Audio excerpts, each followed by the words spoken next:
अस्सलाम वालेकुम स्टूडेंट्स।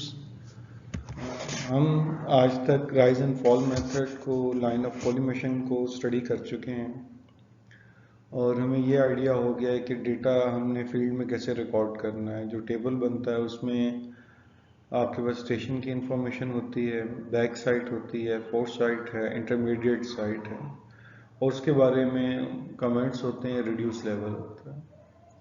बाकी अगर आप लाइन ऑफ कॉलिमेशन या height of collimation method use कर रहे हैं तो उसमें आप reduce height of instrument add करते हैं टेबल में, और अगर आप rise and fall method use करते हैं तो राइज एंड फॉल के अलग अलग कॉलम्स ऐड होते हैं। तो आई अज्यूम कि आप लोगों के प्रीवियस कोई क्वेश्चंस नहीं थे ऐसे, और आप लोग गिवन डेटे को इंटरप्रेट कर सकते हैं राइज एंड फॉल के साथ भी एंड हाइट ऑफ इंस्ट्रूमेंट के साथ भी।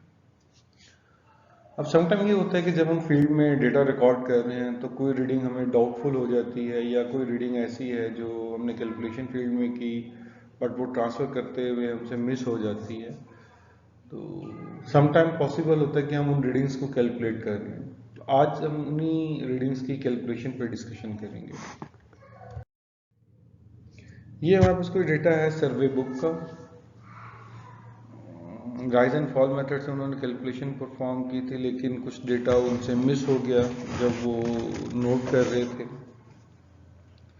तो सबसे पहले तो आपको ये आइडेंटिफाई करना है कि क्या डेटा जो है वो मिस हो सकता है। अब देखें, पॉइंट 1 आपका बेंचमार्क है, ऑब्वियसली स्टार्टिंग पॉइंट है, तो उसका रिड्यूस लेवल आपको गिवन नहीं है। It means there should be reduce level of point 1। फिर पॉइंट 1 के सिर्फ बैक साइड होती है, ना इंटरमीडिएट साइड होती है, ना फोर्थ साइड होती है।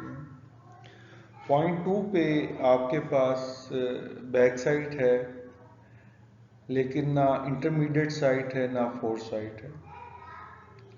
अब चूंकि पॉइंट 2 पे भी बैक साइड आ रही है, इट मीन्स कि पॉइंट 2 हमारा चेंज पॉइंट है, लेकिन इस पॉइंट पे हमारे पास फोर्थ साइट होनी चाहिए।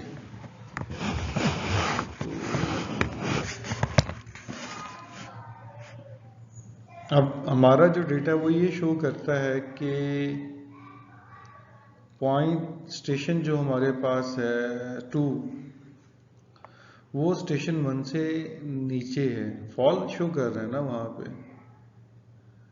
तो ऑब्वियसली हम ऑब्जर्व करेंगे कि इस फोर्थ साइड को कैलकुलेट करने के लिए इन दो रीडिंग्स का रोल होगा कि लास्ट पॉइंट की बैक साइड और अगले की फॉल हमें गिवन है।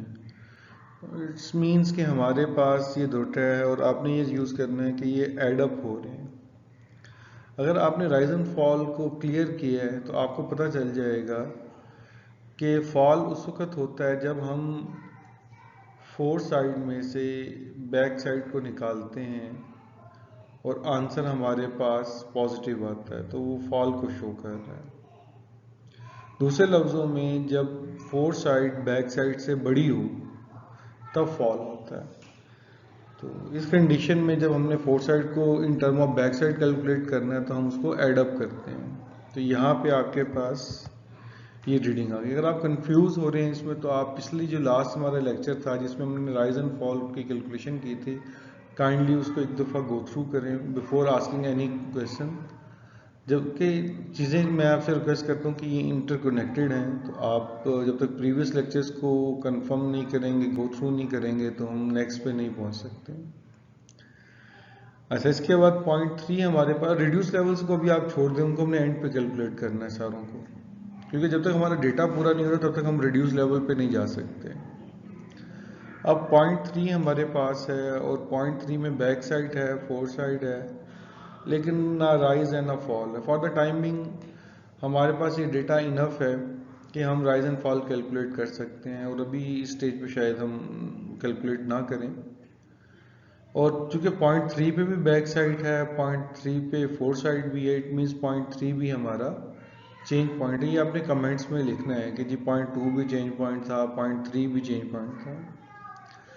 अब पॉइंट 4 पे आते हैं, फोर्थ साइड है और बैक साइड भी नहीं है, इंटरमीडिएट साइड भी नहीं है, और डेटा आगे जा रहा है। हमें ये पता है कि जो लास्ट पॉइंट होता है उस पे फोर्थ साइड होती है, लेकिन पॉइंट 4 या स्टेशन 4 हमारा लास्ट पॉइंट नहीं है। इट मीन्स कि इसके ऊपर बैक साइड होनी चाहिए थी। ये 4 साइड गिवन है तो इंटरमीडिएट साइड नहीं हो सकती, तो बैक साइड यहाँ पे होनी चाहिए। और बैक साइड भी क्या है हमारे पास, इस बात को शो करती है कि पॉइंट 4 भी चेंज पॉइंट है हमारे पास। तो अगर हम ऑब्जर्व करें कि उससे अगला जो पॉइंट 5 है उसकी इंटरमीडिएट साइड हमें गिवन है और आगे राइज गिवन है, तो राइज से क्या मतलब हुआ, हम 4 साइड को इंटरमीडिएट साइड को इंटरप्रेट करते हैं इकट्ठे। तो आप कह सकते हैं कि ये जो दोनों वैल्यूज हैं राइज की और अगले पॉइंट 5 पे और हमारा जो इंटरमीडिएट साइड है, ये दोनों मिलके हमें बैक साइड शो कर सकती हैं इनकी पॉइंट 4 की। तो ऑब्वियसली यहाँ पे भी चूंकि ये राइज आ गया है और बैक साइड पे हम जा रहे हैं तो ये एड अप होगी। आई एम श्योर कि आप में से मोस्टली स्टूडेंट कंफ्यूज होंगे कि भाई पहले 4 साइड निकालना था तब भी एड अप हुआ, अब बैक साइड निकालना है तब भी एड अप हुआ। लेकिन आप देखें पहले फॉल था अब राइज था। और ये कॉन्सेप्ट उस वक्त तक आपको बेटा क्लियर नहीं होता जब तक आप लास्ट न्यूमेरिकल सॉल्व नहीं करते और एक उनकी टेंटेटिव डायग्राम नहीं बनाते जो राइज एंड फॉल को शो कर रही है। वंस आपने न्यूमेरिकल सॉल्व किया, उसकी एक डायग्राम से रफली बनाई जो राइज एंड फॉल को शो करी, आपको कॉन्सेप्ट क्लियर होगा। और जब आप ये न्यूमेरिकल सॉल्व करेंगे मिसिंग डेटे के, तो आपको कंफर्म हो जाए कब हमने एडअप करना है और कब हमने सब्ट्रैक्ट करना है। अब हम आगे चलते हैं। पॉइंट 5 हमारा इंटरमीडिएट साइड गिवन है, हमें इसकी ज़रूरत नहीं है। अच्छा, पॉइंट 6 पे बैक साइड आ गई है। It means there should be a 4 side, जहाँ पे क्योंकि बैक साइड है तो और वो पहला पॉइंट नहीं है तो उस पर 4 साइड भी होनी है। लेकिन जैसे पहले पॉइंट पे बैक साइड है, 4 साइड की ज़रूरत नहीं थी। लेकिन ये तो हमारा फर्स्ट पॉइंट नहीं है, ये तो पॉइंट 6 है, तो जब इस पर बैक साइड है तो इस पर 4 साइड भी होनी चाहिए क्योंकि ये चेंज पॉइंट है। तो इसके लिए हम कैलकुलेशन देखते हैं कि हमारे पास क्या डेटा ऐसा अवेलेबल है जिससे हम इसे कर सकते हैं। अब आप रिकॉल करें तो जब हम इंस्ट्रूमेंट को प्लेस करते हैं तो इंस्ट्रूमेंट को हमने पहले पॉइंट 5 स्टेशन 5 पे प्लेस किया, इंटरमीडिएट से आ गई। अब हमने हमारी जो नेक्स्ट रीडिंग है वो पॉइंट 6 की 4 साइड है, ना कि पॉइंट 6 की बैक साइड। अगेन मैं रिपीट करता हूँ कि जब आप प्रीवियस न्यूमेरिकल सॉल्व करते हैं हम रीडिंग लेते हुए जा रहे होते हैं, इंटरमीडिएट साइड लेते हैं, फिर आखिरी पॉइंट देखते हैं कि भी अब इससे आगे रीडिंग पॉसिबल नहीं है या फिजिबल नहीं है, तो वो रीडिंग हमारी 4 साइड होती है। उसके बाद हम इंस्ट्रूमेंट की को चेंज करते हैं, शिफ्ट करते हैं और फिर बैक साइड लेते हैं। इट मीन्स कि पहले स्टेशन के बाद जब भी बैक साइड होगी वो 4 साइड के बाद ही आएगी। और ये वो चीज़ें हैं जो आपको प्रीवियस लेक्चर्स में हमने डिस्कस की थी। आई होप कि आपको क्लियर होंगी, नहीं है तो आई रिक्वेस्ट कि आप प्रीवियस लेक्चर्स को एक दफ़ा गो थ्रू करें। तो अब यहाँ पे आपके पास इंटरमीडिएट साइड है और वो बता रहे हैं कि उससे अगला पॉइंट फॉल है, ये अगेन एड अप होंगे। और राइज एंड फॉल में आपको पता है कि हम बैक साइड को नेगेटिव साइड नहीं कहते, 4 साइड को नेगेटिव साइड नहीं कहते।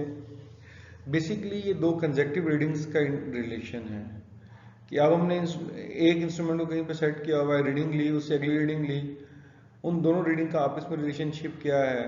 सेकंड रीडिंग फर्स्ट के मुकाबले में राइज शो करती है, सेकंड रीडिंग फर्स्ट के मुकाबले में फॉल शो करती है। तो ये इस तरह से हमारी ना कैलकुलेशंस होती हैं। खैर, अब आपके पास पॉइंट 6 का भी डेटा आ गया। अब पॉइंट 6 भी चेंज पॉइंट है, पॉइंट 7 भी चेंज पॉइंट है, पॉइंट 8 भी चेंज पॉइंट है। अब पॉइंट 9 पे कोई रीडिंग मेंशन नहीं है और ना उससे आगे कोई स्टेशन गिवन। इट मीन्स कि हमारी जो रीडिंग का डेटे का एक्सपेरिमेंट का लास्ट पॉइंट है वो पॉइंट 9 था और उस पर 4 साइड होनी चाहिए थी। अब पॉइंट 8 पे बैक साइड ली और पॉइंट 9 पे उसके बाद 4 साइड ली थी, तो ये वो कंसेक्टिव पेयर है रीडिंग्स का जो हमें कुछ आइडिया देगा। और चूंकि ये राइज को शो कर रहा है तो इसको हम सब्ट्रैक्ट करेंगे। अगेन मैं आपको रिक्वेस्ट करूंगा कि there is no cramming, back side negative है 4 साइड पॉजिटिव है in rise and fall method. दूसरे मेथड में है, इसमें दो कंसेक्टिव रीडिंग का रिलेशनशिप है। तो जब तक आपको बेटा प्रीवियस लेक्चर क्लियर नहीं होगा राइज एंड फॉल का, आप इन कैलकुलेशन में कंफ्यूज रहेंगे। I request again and again कि आप लास्ट लेक्चर में राइज एंड फॉल के जो एग्जांपल है उसको अंडरस्टैंड करें। ये आपके पास रीडिंग आ गई। अब हमारे पास जो फील्ड डेटा है वो पूरा हो गया है, बैक साइड भी है, इंटरमीडिएट साइड भी है, फोर साइड भी है। अब हमारे पास जो रिड्यूस लेवल है वो 0.5 का गिवन है, हमने बाकी तमाम पॉइंट्स का रिड्यूस लेवल कैलकुलेट करना है। अब आप देखें कि हमने जो मिसिंग राइज एंड फॉल है वो भी कैलकुलेट करना है। तो मैं एक एग्जांपल के लिए इस 0.4 का देखता हूँ कि 0.4 में क्या हो रहा है। अब देखें 0.4 पे जो फोर साइड है, इट मीन्स उससे पिछली रीडिंग थी 0.3 की बैक साइड। तो इन दोनों को में से आप देखें बैक साइड की रीडिंग कम ज़्यादा है और फोर साइड की कम है, it means there is a rise. हमने सेकंड रीडिंग में से फर्स्ट को निकाला, जो आंसर आ गया वो प्लेस कर दिया। आंसर चूंकि नेगेटिव था इसलिए उसको हम राइज कहते हैं, अगर आंसर पॉजिटिव होता तो उसको हम फॉल कहते हैं। अब आप ये देखें कि ये जो पॉइंट हमारे पास है रिड्यूस लेवल, अगर हमने 4 का फाइंड आउट करना है तो ऑब्वियसली रिड्यूस लेवल 5 में से उसका राइज को सब्ट्रैक्ट करेंगे हम, क्योंकि हमें डेटे से लग रहा है देख के कि 0.4 से जब हम 0.5 में जा रहे हैं तो वो 0.5 उससे एलिवेटेड पोजीशन पे है, वहाँ पे राइज हो रहा है। तो 0.4 उससे निचली पोजीशन पे था। 2.214 जो राइज है वो किस चीज़ को इंडिकेट कर रहा है कि 0.4 के मुकाबले में 0.5 ऊंचा है। तो इसीलिए हमें जो 0.5 का रिड्यूस लेवल था उसमें से हमने राइज को सब्ट्रैक्ट किया तो 0.4 का रिड्यूस लेवल हमारे पास आ गया।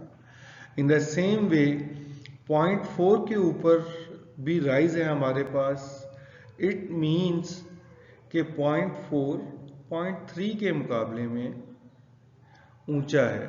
तो जब हम 0.3 का रिड्यूस लेवल निकालेंगे उसमें से भी हमने राइज को सब्ट्रैक्ट करना है। इस तरह आपने तमाम पॉइंट्स पे देखना है कि किस पे राइज है किस पे फॉल है, और उसके बाद आपने इन रीडिंग्स को रेफरेंस लेते हुए राइज एंड फॉल को ऐड सब्ट्रैक्ट करते हुए तमाम रिड्यूस लेवल्स निकालने हैं। और उसके बाद इसकी जो अरिथमेटिक चेक थी बैक साइड फोर साइड की राइज फॉल के और रिड्यूस लेवल वाली, वो आपने चेक करके देखना है कि आपके आंसर सही आ रहे हैं कि नहीं आ रहे हैं। और इसकी प्री रिक्विजिट यही है कि आपको जो प्रीवियस हमारा लास्ट लेक्चर था उसमें राइज एंड फॉल का फुल कॉन्सेप्ट क्लियर हो। मैं आपसे एक पीडीएफ शेयर करूंगा, उस पीडीएफ में जो कुछ सवाल क्वेश्चन सॉल्व भी हुए हैं उनको भी आपने दोबारा हल करना है, और कुछ क्वेश्चन सॉल्व नहीं है उनको आपने हल करना है। और उस पर आपने ये ख्याल रखना है कि हो सकता है कि आपको बता दिया जाए कि जी फ्ला रीडिंग के बाद चेंज पॉइंट है, तो आपको खुद अब वो टेबल तैयार करना है कि जी इस रीडिंग के बाद चेंज पॉइंट का क्या मतलब है।